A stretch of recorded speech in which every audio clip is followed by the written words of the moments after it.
हिंगोलीत शिंदेंच्या सेनेच्या कॉर्नर सभांना उत्स्फूर्त प्रतिसाद. वार्ड क्रमांक 17 आझम कॉलनी भाग रेग्युलराईज करण्यासाठी संतोष बांगर यांनी थेट उपमुख्यमंत्री एकनाथ शिंदे यांना फोनद्वारे संपर्क करून उपमुख्यमंत्री एकनाथ शिंदे यांनी फोनवरून नागरिकांशी संवाद साधताना रेग्युलराईज करून देण्याचे आश्वासन दिले.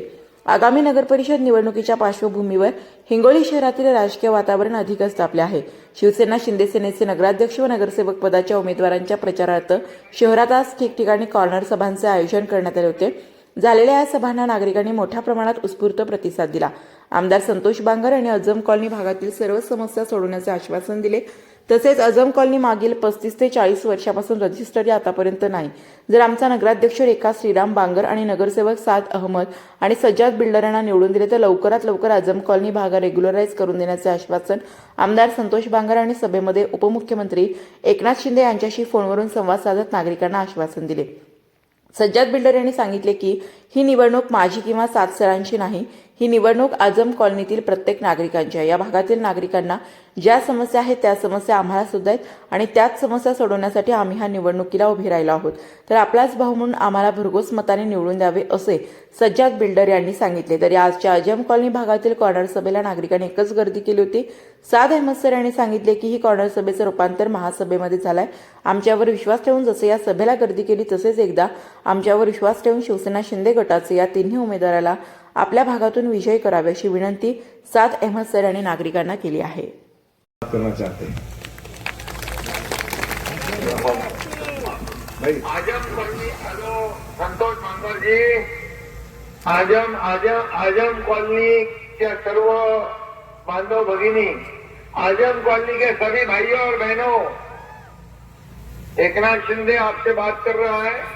और अभी संतोष बांगर इन्होंने मुझे कहा है कि आजम कॉलोनी में पिछले 30-35 साल से लोग रहते हैं लेकिन कोई सुविधा नहीं है और इसलिए इनको आजम कॉलोनी को रेगुलाइज करना और वहाँ यहाँ पर सोई सुविधा देना ये हमारी जिम्मेदारी है.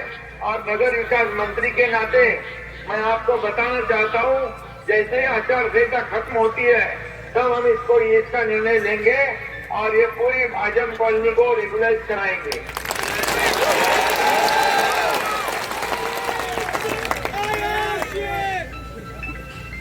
और ये मैं एक बात बताता हूँ, जो मैं बोलता हूँ वही करता हूँ और जो शब्द मेरा एक बार मैंने कमिटमेंट कर दी तो मैं कमिटमेंट पूरी करता हूँ. और इसलिए मैं, आप चिंता मत करो, आप इतने सालों से वहाँ रहते हो, इसलिए ये विधायक संतोष बांगर ये आपके साथ है. एकनाथ शिंदे भी आपके साथ है.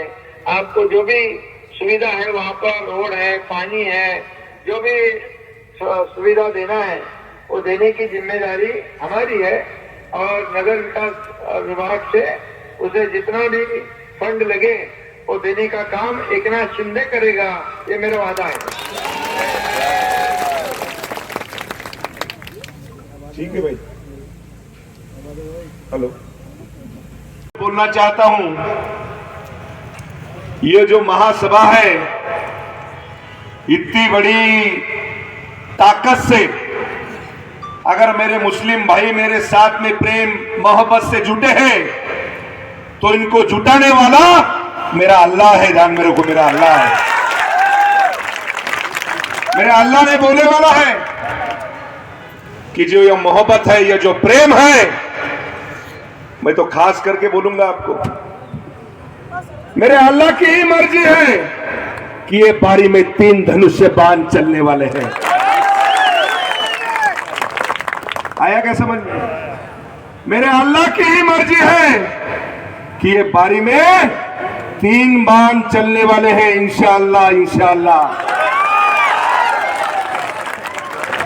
और ये पूरी ताकत जो किसी ने मेरे पे दी है तो मेरे अल्लाह ने दी है. ध्यान मेरे को, अल्लाह ने दी है. मैं मेरे पूरे मुस्लिम भाइयों को विनंती करता हूं कि ये 17 की जो कॉर्नर सभा है, सामने बैठे वाले मेरे सब बुजुर्ग, मेरे सब मुस्लिम भाई, नौजवान, व्यासपीठ पे बैठे वाले पूरे नेता लोग, वहां पे मौलाना, साखळे, सर्व वडीलधारी मंडली और जो ये वार्ड से चुनाव में जो उनको उम्मीदवारी दिए वाली है, वो मेरा साथ सर और सज्जाद बिल्डर और बाजू में के वार्ड में से हमारे ईसा भाई, मुंतजिद भाई और हमारे उबैद मौलाना और हमारा अफरोज भाई, ये मेरे जो छोट और एकनाथ शिंदे साहब उस काम को कर देंगे, ऐसा उन्होंने वादा किया है। अब क्योंकि आमदार साहब ने एकनाथ शिंदे साहब से आप लोगों को हम कलाम किया, आप लोगों से बात करवा दी, इसके बाद मेरे पास बोलने के लिए कुछ बचा नहीं।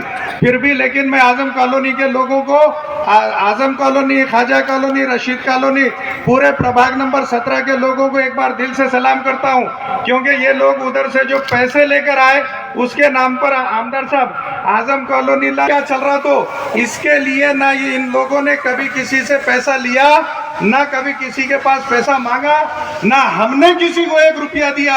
और इस बात की गवाही आप लोगों के सामने देते हैं कि आजम कॉलोनी, रशीद कॉलोनी और ख्वाजा कॉलोनी और जमजम कॉलोनी प्रभाग नंबर 17 के लोग किसी से पैसा लेकर वोट देने वाले नहीं है। लेकिन एक बात की आपको याद दहानी कर दूं कि जब ये लोग मैदान में आए थे तो यही लोग थे, इसमें से भागवान बिरादरी के लोग थे, इन्होंने जेब से चंदा करके इनको चुन के लाए थे। इनकी औकात नहीं किसी को कुछ देकर वोट खरीदने की।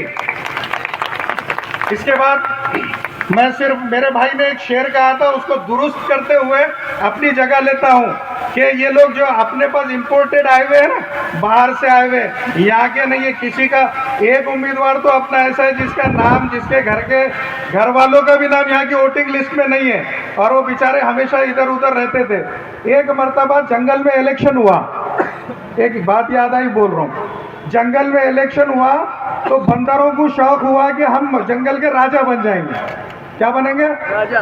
जंगल के राजा बनने का शौक बंदर को हुआ, और बंदर ने अपना झाड़ छोड़ के इलेक्शन में खड़े हो गए आमदार साहब। बंदर इलेक्शन में खड़े रहा, लोगों ने भी बोले कि भाई बंदर है, हमेशा शेरों को चोटा देते आ रहे अपन, हमेशा आमदार साहब के जैसे लोग सामने आ रहे और इनको चोटा दे रहे, एक बार बंदर को देंगे बोल के लोगों जंगल के जानवरों ने क्या करे, बंदर को चुन के ला लिए। बंदर ने बड़े बड़े वादे करा, मैं ऐसा करूंगा, मैं वैसा करूंगा, मैं वैसा करूंगा। अब बंदर को पूरे जानवरों ने चुन के ला लिए। बंदर जब चुन के आ गया, पूरा वाकया खत्म होने के बाद आपको पता चलेगा कि किसकी तरफ इशारा है। नाम लेके मैं अपनी जबान खराब नहीं करूंगा। जब बंदर चुन के आ गया तो एक बकरी का शिकार शेर ने कर लिया, बकरी के बच्चे का शिकार शेर ने कर लिया, और वो शेर से बच्चे को बचाने के लिए बकरी जंगल के राजा के पास गई, बंदर के पास। बोले राजा साहब, और उतर के बोले क्या होगा?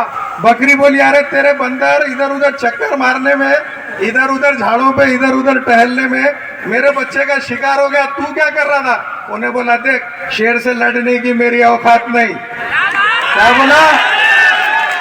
शेरों से लड़ने की मेरी औकात नहीं, मेरी मेहनत में कोई कमी रही गई है बता। क्या बोला? अब बंदर का काम, अगर बंदरों को चुन के देंगे तो झाड़ों पे नाचेंगे, शेरों से लड़ने की तो इनकी औकात ही नहीं। इसलिए आखिरी शेर बोल के अपनी बात खत्म करूंगा कि एक इन्होंने अपना जो बंदर है, इसने एक दूर से बाहर से एक बंदर लाया, क्योंकि यहाँ से कोई साथ देने खड़े रहने के लिए कोई तैयार नहीं था, यहाँ पे उसके साथ खड़े रहने को कोई तैयार नहीं था। सबको मालूम था इनका क्या हाल होने वाला है, तो एक उधर से इंपोर्टेड लेकर आए, उसके लिए एक शेर कि जब बन ना सकी बात दुनिया की हेर फेर से। ये शेर होने के बाद आमदार साहब के लिए मुझे उम्मीद है कि आप सब लोग तालियां बजाएंगे शेरों के लिए। जब बन ना सकी बात दुनिया की हेर फेर से, तो बाहर से कुत्ते लाके लड़ा दिए जंगल के शेर से। आमदार साहब से गुजारिश है कि आप आकर लोगों